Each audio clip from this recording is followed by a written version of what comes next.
Welcome bye dear student, स्वागत है ई lecture series. आज जो हम टॉपिक ले रहे हैं वो law and legal environment for business से ले रहे हैं। एमबी फोर्थ सेमेस्टर में ये जो अपना सब्जेक्ट है law and legal environment for business, इसमें हम यूनिट फोर्थ में से टॉपिक ले रहे हैं जिसका टाइटल क्या है, definition, digital signature, electronic governance. तो सबसे पहले हमें समझना होगा कि ये जो हम टर्म्स पढ़ रहे हैं ये हम इंफॉर्मेशन टेक्नोलॉजी एक्ट के अंदर पढ़ रहे हैं। इंफॉर्मेशन टेक्नोलॉजी एक्ट के अंदर हम ये चीज़ें देखेंगे कि सबसे पहले कि डिजिटल सिग्नेचर होता क्या है। तो जैसा कि डिजिटल सिग्नेचर के बारे में हमने प्रीवियस लेक्चर में भी पढ़ा था और इस लेक्चर के अंदर भी हम देख रहे हैं कि डिजिटल सिग्नेचर होता क्या है। जो भी इलेक्ट्रॉनिक रिकॉर्ड्स होते हैं, यदि हम उन्हें ऑथेंटिकेट करना चाहते हैं, authentication of an electronic record जो होता है वो किसके थ्रू होता है, डिजिटल सिग्नेचर के थ्रू होता है। अब ये जो ऑथेंटिकेशन ऑफ आपका इलेक्ट्रॉनिक रिकॉर्ड्स होगा ये कौन करेगा, क्वेश्चन ये बनता है। तो यहाँ पे ये नाम ध्यान रखना पड़ेगा कि जो सब्सक्राइबर होता है वो क्या करेगा, इसको ऑथेंटिकेट करेगा। तो इसका मतलब सब्सक्राइबर वो पर्सन रहा जिसके नाम से डिजिटल सिग्नेचर सर्टिफिकेट क्या इशू किया जाता है। तो इसका मतलब यदि कोई आपसे पूछे कि इंफॉर्मेशन टेक्नोलॉजी एक्ट के अंदर यदि कोई आपसे पूछे कि डिजिटल सिग्नेचर होता क्या है, तो आप बताएंगे एज पर section 3rd of the information technology act, digital signature means authentication of an electronic record by a subscriber by means of any electronic methods and procedure in accordance with the provision of section 3। कि जब subscriber जो है अपने records को authenticate करने के लिए जिस सिग्नेचर का यूज़ लेता है उसको हम डिजिटल सिग्नेचर बोलते हैं। अब हमने प्रीवियस लेक्चर के अंदर ये भी पढ़ा था कि सब्सक्राइबर कौन होता है। तो आपको याद हो सब्सक्राइबर वो पर्सन रहता है जो डिजिटल सिग्नेचर के लिए अप्लाई करता है और उसकी जो डिटेल रहती है, जैसे उसका नेम है, उसका आईडी प्रूफ है, एड्रेस प्रूफ है।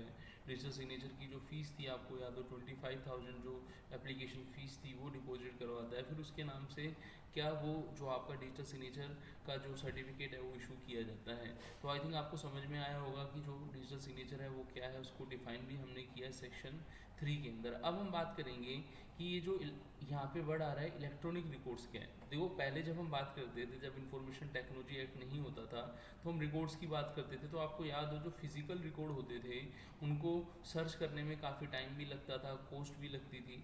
तो अब क्या हुआ, हमने उन्हीं रिकॉर्ड्स को किसकी फॉर्म में रखना शुरू कर दिया, डिजिटल फॉर्म में रखना शुरू कर दिया, इलेक्ट्रॉनिक फॉर्म में हमने रखना शुरू कर दिया। हम जैसे फिजिकल रिकॉर्ड को संभाल के रखते थे, जैसे हम ऑडिट की बात करें तो ऑडिट के अंदर जो भी ऑडिटर रिकॉर्ड्स रखता है तो उसको आने वाले 8 साल तक उन रिकॉर्ड्स को संभाल के रखना पड़ता है। तो यहाँ पे जो आपका इलेक्ट्रॉनिक रिकॉर्ड्स हैं उनको भी हमें संभाल के रखना पड़ेगा। उनकी जो रिलायबिलिटी रहती है वो एज इट इज़ आपकी रहती है, किसकी तरह बोलो, जो आपके फिजिकली रिकॉर्ड होते हैं उनकी, है ना। तो हम बात करेंगे कि जो आपका डिजिटल सिग्नेचर का जो हम यूज़ करते हैं ऑथेंटिकेशन ऑफ इलेक्ट्रॉनिक रिकॉर्ड्स के लिए, तो उसमें जो आपका सब्सक्राइबर है वो क्या करता है, ऑथेंटिकेट करने के लिए अपने डिजिटल सिग्नेचर को यूज़ करता है। और जब डिजिटल सिग्नेचर सर्टिफिकेट वो यूज़ करता है तो वहाँ पे ध्यान रखिएगा, वहाँ पे सिमेट्रिक एसिमेट्रिक की वगैरह क्रिप्टो सिस्टम होते हैं, वहाँ पे फंक्शंस वगैरह यूज़ में लिए जाते हैं ताकि जो आपका डिजिटल सिग्नेचर है उसका ऑथेंटिकेट यूज़ किया जा सके। जैसे कि यहाँ पे जो हम वर्ड यूज़ में ले रहे हैं, जैसे हैश फंक्शन है। हैश फंक्शन का मतलब क्या है, कोई एल्गोरिदम हम यूज़ में ले रहे हैं, कोई हम translation of sequence of bit हम यूज़ में ले रहे हैं, तो वो आपका हैश एल्गोरिदम कहलाता है। इसको हम हैश रिजल्ट भी बोलते हैं। और ये जो हम करते हैं ये हम डिजिटल सिग्नेचर के अंदर सेफ्टी के पर्पज़ से यूज़ में करते हैं। आपको याद हो जब हम बात करते हैं बॉर्डर पे तो वहाँ पे ये जो लैंग्वेज हम यूज़ में लेते हैं वहाँ पे आपने सुना होगा कि वहाँ क्रिप्टो सिस्टम होता है। तो ऐसे ही डिजिटल सिग्नेचर के अंदर भी हमें सिस्टम यूज़ में लेना पड़ता है। फिर हम बात करते हैं कि जो ओरिजिनल इलेक्ट्रॉनिक रिकॉर्ड्स होते हैं इनका जो रिजल्ट एल्गोरिदम के थ्रू हैश रिजल्ट आता है उसे हम क्या वेरीफाई भी कर सकते हैं कि वो जो रिजल्ट है वो सही आ रहा है या फिर नहीं आ रहा है। अब हम बात करेंगे कि जो इलेक्ट्रॉनिक रिकॉर्ड्स होते हैं जो हैश फंक्शन हैश रिजल्ट के थ्रू आते हैं वो किन की के थ्रू आते हैं। तो वहाँ पे आप देखेंगे कोई भी any person by use of public key of subscriber can verify the electronic records, की कोई भी पर्सन है वो उसको किसी की के थ्रू यूज़ करता है। एक छोटा सा एग्जांपल मैं आपको देता हूँ। आपने कभी कभी देखा हो कि पासवर्ड जनरेटेड हमारी जो फाइल्स रहती हैं तो उनमें क्या रहता है, जैसे आप मान लीजिए कोई PDF है आप उसको ओपन करते हो तो वो आपसे पासवर्ड मांगती नहीं मांगती, आप कहेंगे यस सर, कुछ सर्टिफिकेट वगैरह इस तरीके से होते हैं, जैसे इनकम टैक्स डिपार्टमेंट से कोई चीज़ आ रही है या फिर आपने देखा हो कि हमारे क्रेडिट कार्ड का बिल आ रहा है तो उसमें एक सिस्टम रहता है कि इस तरीके से आप अपना नंबर लिखोगे और इस तरीके से आप उसमें आपके करेक्टर भी रहेंगे, उसके अंदर आपके न्यूमेरिकल भी रहेंगे, सिंबल भी रहेंगे, तो इस तरीके से आप यूज़ कर सकते हैं उन चीज़ों को। तो वो पब्लिक की कहलाती है। जब कोई person, any person by use of public की और subscriber can verify the electronic record, की कोई भी पर्सन जब पब्लिक की को यूज़ करके अपने इलेक्ट्रॉनिक रिकॉर्ड को वेरीफाई करता है, तो उसका मकसद यही होता है कि वो सही पर्सन उसका यूज़ करे, कोई अनऑथोराइज पर्सन उसका यूज़ नहीं करे। फिर हम बात करते हैं ऐसे प्राइवेट की भी होती है, जैसे हम पब्लिक की बात की कि पब्लिक की में कोई भी पर्सन है वो उसको यूज़ कर सकता है। तो प्राइवेट की में जो स्पेसिफाइड पर्सन है वही उस चीज़ को क्या कर सकता है, यूज़ कर सकता है। ये सब चीज़ें हमने सेफ्टी के पर्पज़ से डिजिटल सिग्नेचर के अंदर ये चीज़ें हमें समझनी है। अब हम बात करेंगे इलेक्ट्रॉनिक गवर्नेंस की। एक छोटा सा एग्जाम्पल मैं आपको दूंगा। यदि हम अपने स्टेट की बात करें, राजस्थान की हम बात करें, तो राजस्थान में आपने देखा होगा कि जो भी लैंड रिकॉर्ड हैं वो अपना खाता के नाम से, आपको वेबसाइट के अंदर आप सर्च करेंगे गूगल के अंदर, तो वहाँ अपना खाता के नाम से वेबसाइट बनी हुई है, जहाँ पे आपको जो भी लैंड रिकॉर्ड हैं वो सारे अवेलेबल हैं इलेक्ट्रॉनिक फॉर्म में। और इसको कोई भी पर्सन है अपना जो भी खसरा नंबर है, जो भी अपना एरिया है, सपोज मान लीजिए मैं राजस्थान में क्लिक करता हूँ, फिर अपने डिस्ट्रिक्ट को क्लिक करता हूँ, फिर जो मेरा एरिया है वहाँ पे मैं क्लिक करता हूँ, या फिर मुझे कोई नंबर याद है, ठीक है ना, मेरे लैंड रिकॉर्ड का कोई नंबर मुझे याद है, वो मैं उससे सर्च करता हूँ, तो वो चीज़ तुरंत मुझे क्या सर्च हो जाएगी, तो एक्सेसिबल होती है वो चीज़। फिर हम बात करते हैं कि ये जो डिजिटल सिग्नेचर होते हैं ये लीगली क्या होते हैं। रिकॉग्निशन ऑफ डिजिटल सिग्नेचर होता है कि लॉ क्या करता है, उसको परमिट करता है। जैसे हम देखें, आप देखें जब ऑडिट होता है तो ऑडिटर अपने सिग्नेचर यूज़ में लेता है, तो वो सब चीज़ें क्या होती हैं, वो प्री वेरीफाइड होती हैं, उनकी प्री वेरिफिकेशन की एक प्रोसेस होती है। वो प्री वेरिफिकेशन प्रोसेस को पास करने के बाद ही जब वो चीज़ें सेटिस्फाइड हो जाती हैं, तो वो सर्टिफिकेट जो हैं वो इशू किए जाते हैं इसको डिजिटल सिग्नेचर को यूज़ करने के लिए। और वहाँ पे एक ऑथेंटिकेशन होती है डिजिटल सिग्नेचर की, जो भी मैनर प्रिस्क्राइब कर रखा है सेंट्रल गवर्नमेंट ने, उसके अकॉर्डिंग वहाँ पे हम डिजिटल सिग्नेचर को यूज़ में लेते हैं। यहाँ पे एक वर्ड यूज़ में आया है साइन। साइन का मतलब ये है, जब हम सिग्नेचर की हम बात करते हैं तो वहाँ हम साइन वर्ड यूज़ में लेते हैं। जब कोई भी पर्सन जो है पहले हैंड रिटन अपने साइन करता था, लेकिन अब वो डिजिटल फॉर्म में कर रहा है, तो वो सिग्नेचर्स यहाँ पे वर्ड जो है वो चीज़ें सेम है।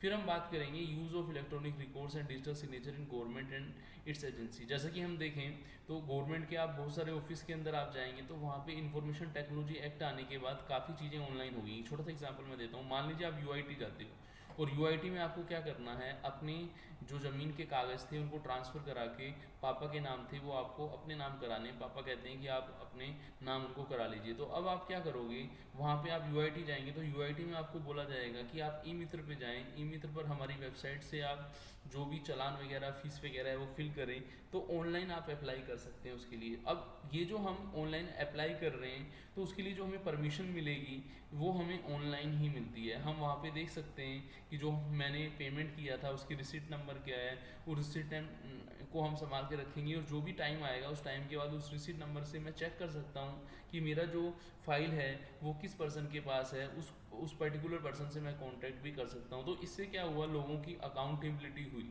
कि वहाँ पे सब चीज़ें सिस्टम पे होगी, एक स्पेसिफाइड टाइम पे के अंदर हमें वो चीज़ें पूरी करनी है, वहाँ पे एक ड्यूरेशन फिक्स कर दी गई और उस टाइम के अंदर लोगों को वो चीज़ें पूरी करनी होती हैं। तो इससे गवर्नमेंट डिपार्टमेंट की एफिशिएंसी पहले से क्या हुई है, बढ़ी है। इसके अलावा हम देखें कि जो भी गवर्नमेंट है वो क्या कर सकती है, वो इलेक्ट्रॉनिक रिकॉर्ड्स का फॉर्मेट, मैनर वगैरह पहले से प्रिस्क्राइब कर सकती है। वो जो मैनर या method of payment of fees है वो पहले से डिसाइड कर सकती है। तो ये हमने देखा कि आजकल जो भी हम ऑनलाइन ट्रांजेक्शन करते हैं उससे एक चीज़ हमारे सामने आई है कि गवर्नमेंट को स्टैम्प ड्यूटी की फॉर्म में जो पैसा मिलता था वो थोड़ा कम हो गया है ऑनलाइन होने से।